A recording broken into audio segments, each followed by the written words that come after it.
It's time to get real. It's time to get raw. It's time to look ourselves in the mirror and come to the resolve that this version of ourself is not going to carry us in the stretch.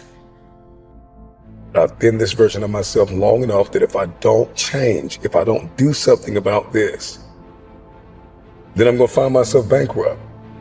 Having that faith, that vulnerability to just see things that are hard to see. You got to get comfortable being uncomfortable. So can you handle the truth? It's a question. And if you can't, then if you see that, then you can say, well, if I'm going to change, I'm going to have to figure out how to deal with that discomfort until the point that I can see what I need to see, then I can change it. So it's the persistence of continuing to do something until you can do it.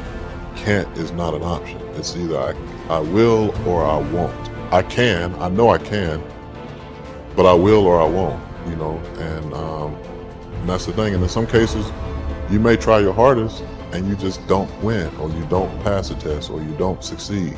That's part of life.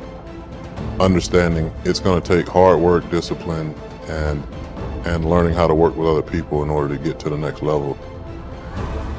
There's not other people that aren't holding you back. Your boss isn't holding you back. Your parents aren't holding you back. Those are excuses. To me, there's no such thing as luck, okay? All luck is preparation meeting opportunity. Plain and simple. Once I realized that I could get better at anything, it dawned on me that how I spend my time is a spiritual consideration. And I didn't want to die with potential that I failed to turn into skill set. That to me, that speaks to me. How much of my potential can I actually turn into skill set and get good at this stuff and push and grow and improve? Like, that to me is just this incredibly intoxicating thing. And waking up every morning with a desire to adapt, with a desire to change. Stand out today. Be different. Become something different. Stop lying to yourself and stand up and become something with worth, something with more than you've ever been. Your goals that you set for yourself, that's your power. Your ambition is your power. It's about how hard you can get hit and keep moving forward. How much you can take and keep moving forward. You have to electrify and get all the things that are necessary within you to start doing the things that you need to do. So when the time comes, you can kick down that door and move towards the possibilities of being the best of who you really are. Learning how to concentrate, learning how to focus in, deciding that you're going to focus to develop your skills. You'll be surprised of the ideas that will come to you, of the people that you'll be able to attract, of the opportunities that you'll be able to see. You'll begin to see things that have been standing there looking you in the face saying, I can't believe this has been here all this time. There are so many people in the world and you know, you may be watching this right now, and you have these incredible ideas, and what you think is missing is motivation. And that's not true. Because the way that our minds are wired, and the fact about human beings, is that we are not designed to do things that are uncomfortable or scary or difficult. Our brains are designed to protect us from those things, because our brains are trying to keep us alive. And in order to change, in order to build a business, in order to be the best parent, the best spouse, to do all those things that you know you want to do with your life, with your work, with your dreams, you're going to have to do things that are difficult, uncertain, or scary, which sets up this problem for all of us. You're never going to feel like it. Why is it so hard to do the little things that would improve my life? Waking up and realizing that I'm never going to feel like doing the things that are tough or difficult or uncertain or scary or new, so I need to stop waiting until I feel like it. And number two, I am one decision away from a totally different marriage, a totally different life, a totally different job, a totally different income. Whatever you don't use, you lose. Lack of use causes loss. On this planet. Maybe not the next one, but on this one. If you tie your arm to your body, leave it there long enough, you'll never use it again. It's over. For the arm. Now, it may not be over, but it's over for the arm. The only way to keep the use of this arm is what? Keep using it. If you quit, you lose. Automatically. They don't bring it up for a vote. You lose automatically when you quit. Now, the same thing that goes for your arm goes for your brain, mentality. The same thing goes for all the human virtues. Ambition, unused, decline. Strong feelings, unused, diminish.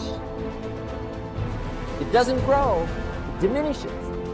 Faith, unused, decreases. It's a law. Vitality, unused, diminishes. Energy, unused, decreases. The guy says, well, I'm going to save up my energy. You can't do that. That's like trying to save today, put it on the end of the year. See, you can't do that. They'll come take you away. If you don't use today, what?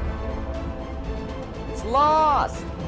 The guy says, well, I'll work twice as hard tomorrow to make up for it. See, that's foolish. You could have done that anyway. Today unused is lost. A talent unused is lost. An ability unused is lost.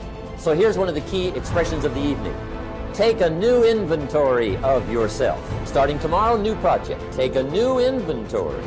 And make sure that all of your talent and ability and mentality and ingenuity and vitality and strong feelings, faith, courage, make sure that all you've got's being used. Otherwise, you lose. Resolve to focus on the solution and what can be done now, rather than on what happened and who's to blame.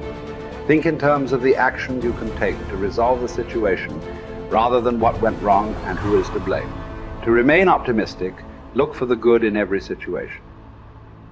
When you look for something good, you will always find something good. Furthermore, while you're looking for something good, because your conscious mind can hold only one thought at a time, you will automatically become positive, optimistic, and back in full control. Seek the valuable lesson in every problem or difficulty. Every setback you face contains one or more lessons that have been sent to you to help you be more successful in the future. The difference between successes and failures is simple. Failures feel sorry for themselves when things go wrong, whereas successful people look for the valuable lesson they can learn that will help them in the future. Normal Vincent Peale used to say, when God wants to send you a gift, he wraps it up in a problem. The bigger the gift that God wants to send you, the bigger the problem he wraps it up in. Instead of concentrating on the problem, look for the gift. Wonderfully enough, you will always find it.